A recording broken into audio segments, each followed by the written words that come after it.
ক্যামেরাটা বন্ধ করুন। কেন? এখানে কোনো ছবি তোলা যাবে না। আপনার পুলিশ যদি লাঠিচার্জ বন্ধ না করে তাহলে আমার ক্যামেরা বন্ধ হবে না। পুলিশের হাতে লাঠি ওঠে পেটাবার জন্য, আমপাড়ার জন্য নয়। আর সাংবাদিকের হাতে ক্যামেরা ওঠে এই সব ছবি তোলার জন্য, বিয়ে বাড়ি ছবি তোলার জন্য নয়। লাঠিচার্জ, কাঁদানে গ্যাস, এমনকি গুলি পর্যন্ত চলতে পারে।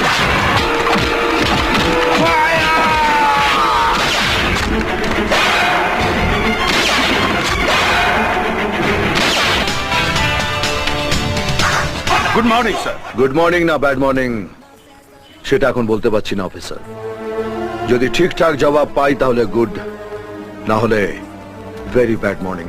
আপনার কাছে সকালটা গুড রইল না officer, very bad morning sir. আমার হরিনামটা তো জানেন, কেষ্ট নাম পরে শোনানো হয়, ফাটানোটা হয় আগে।